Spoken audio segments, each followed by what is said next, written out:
గంగమ్మ జాతరలో పొట్టేళ్ల తలకాయలు రపా రపా సినిమా డైలాగులు పెట్టినా కూడా తప్పేనా? అసలు ఏంటి, నేను రేపు చేసినా తప్పలేదు, తప్పలేదు, మా బాబాయిని లేపేసినా తప్పలేదు, నువ్వు అడగడానికి అంటే ఎక్కడికి పోతున్నాం మనం? రప్ప రప్ప 2 రోజులుగా ఏపీ రాజకీయాల్లో, మీడియాలో, సోషల్ మీడియాలో ఈ డైలాగులే రిపీట్ అవుతున్నాయి.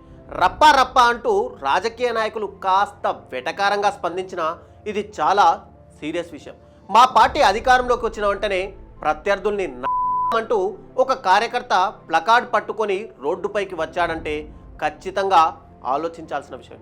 దాన్ని తేలిగ్గా కొట్టిపారేస్తూ అందులో తప్పేముంది అన్న జగన్ మాట తీరును ఖచ్చితంగా ఆక్షేపించాల్సిందే. కార్యకర్త ప్లకార్డ్ పట్టుకోవడం వల్ల ఆ వ్యవహారం కొద్ది మంది మాత్రమే తెలిసే అవకాశం ఉంది. కానీ దాన్ని ఒక పెద్ద ఘనత అన్నట్టుగా సోషల్ మీడియాలను వైరల్ చేశాయి. తమ దమ్మేంటో చూడండి అన్నట్టుగా రచ్చ రచ్చ చేశాయి. పోనీ ఆ తర్వాత అయినా జగన్ ఆ వ్యవహారాన్ని ఖండించారా అంటే అది లేదు. ఆ డైలాగ్ సినిమాలో ఉందని దాన్ని కూడా తప్పుబడితే ఎలా అంటూ ఒక చెత్త లాజిక్ని తీసుకొచ్చారు. సోషల్ మీడియాలో బాగా పాపులర్ అయిన తర్వాత సామాన్యుల్లో ఆవేశాలు, భావోద్వేగాలు ఏవి పరిమితికి లోబడి ఉండట్లేదనే చెప్పాలి. తాము చేస్తున్న పని గొప్పదని అనుకోవడంతో పాటు ఆ గొప్పదనాన్ని 10 మంది చూడాలనుకోవడంతోనే అసలు సమస్య మొదలవుతుంది. చంద్రబాబు పర్యటనలో జూనియర్ ఎన్టీఆర్ ప్లకార్డ్ పట్టుకోవడం కానీ, టీడీపీ ర్యాలీల్లో జై జగన్ అని నినాదాలు చేయడం ఈ కోవలోకే వస్తాయి. సెన్సేషన్ కోసం కొందరు ఏదైనా చేస్తుంటారు. అయితే అలాంటి వారు ఎక్కువగా వైసీపీలోనే ఉండడం విశేషంగా చెప్పుకోవాలి. 2024 ఎన్నికల సమయంలో సిద్ధం అంటూ జగన్ చేపట్టిన యాత్రల్లో ఎంత డ్రామా నడిచిందో మనందరికీ తెలిసిందే. మహిళలు, పిల్లలు పెద్ద సంఖ్యలో జగన్ చుట్టూ గుమిగూడేవారు. కాళ్లకు చెప్పులు లేకుండా మహిళలు ఎర్రటి ఎండలో రోడ్డుపైకి వచ్చి జగన్ కోసం వేచి చూసేవారు. ఈ వీడియోలను సోషల్ మీడియాలో చూసేవాళ్ళు ఏమనుకుంటారు? అబ్బా, జగన్కి ఏంటి ఇంత ఆదరణ, ఆయనపై ప్రజల్లో ఏంటి ఆరాధన అనుకునేవారు ఉంటారు.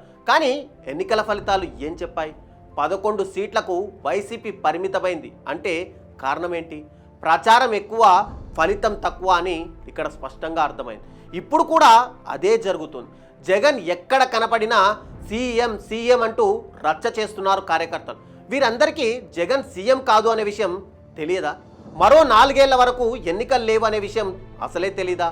అయినా ఎందుకు ఈ గొడవ? జగన్ని ఎందుకు భ్రమలో ఉంచాలనుకుంటున్నారు? జగన్ పర్యటనలో కూడా ఇదే జరుగుతుంది. ఎన్నికలు ఎప్పుడొచ్చినా విజయం తమదే అని జగన్ చెప్పుకొస్తున్నారు. 2024లో వైనాట్ 175 అన్న విషయం జగన్కి గుర్తులేదా? ఎప్పుడు ఏ నమ్మకంతో ఆ డైలాగ్ చెప్పారు?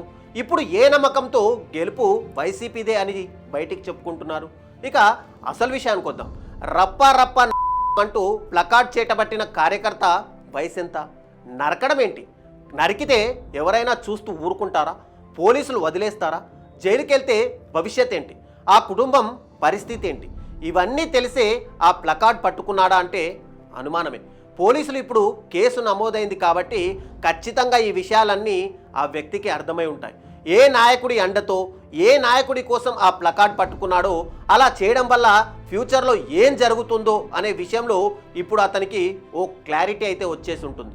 రప్పా రప్పా నరుకుతామంటే సంతోషమే కదా అంటున్న జగన్ మైండ్ సెట్ ఎలాంటిదో అర్థం చేసుకోవచ్చు అని చెప్పి చంద్రబాబు నాయుడు అన్నారు. ఆ తర్వాత ప్రెస్ మీట్లు పెట్టిన టీడీపీ నేతలంతా కూడా జగన్ తీరుని తీవ్రంగా తప్పుపట్టారు. క్రిమినల్ పార్టీని నడుపుతున్నారంటూ మండిపడ్డారు. అసలు ఈ తరానికి జగన్ ఎలాంటి మెసేజ్ ఇస్తున్నారని చెప్పి వాళ్ళు ప్రశ్నిస్తున్నారు.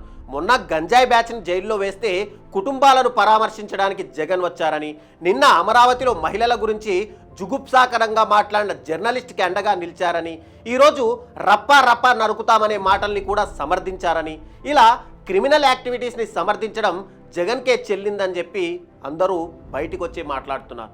ఆ మధ్య టీడీపీ సోషల్ మీడియాలో యాక్టివిస్ట్ ఒకరు జగన్ సతీమణిపై అసభ్య వ్యాఖ్యలు చేస్తే వెంటనే అతన్ని పోలీసులు అరెస్ట్ చేశారు. ఆయన వ్యాఖ్యల్ని టీడీపీ నేతలెవరూ కూడా సమర్థించలేదు సరికదా, తప్పు చేస్తే ఎవరైనా ఒకటేనంటూ సొంత పార్టీ కార్యకర్తలకే బుద్ధి కూడా చెప్పారు.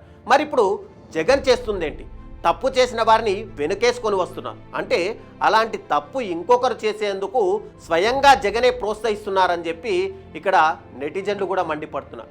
ఇలాంటి ప్లకార్డులు పట్టుకుంటే తమకు కూడా పలుకుబడి వస్తుందని చెప్పి అమాయక యువకులు ప్రయత్నిస్తే పరిస్థితి ఏంటి? సోషల్ మీడియాలో ఇదే చర్చ ఇప్పుడు జరుగుతుంది. సామాన్యులు, తటస్థులు జగన్ చర్యల్ని, సమర్థింపుల్ని తప్పుపడుతున్నారు. ఈ విషయంలో జగన్ పునరాలోచించుకోవడం మంచిదని రాజకీయ విశ్లేషకులు కూడా అభిప్రాయపడుతున్నారు. ఇప్పటికైనా దిద్దుబాటు చర్యలు తీసుకోకపోతే 4 ఏళ్ల తర్వాత అధికారం తమదేననే భ్రమల్లో గనక ఉంటే 2024 ఫలితాలు రిపీట్ అవ్వడం ఖాయమని జగన్ ఖచ్చితంగా గుర్తుపెట్టుకోవాలి.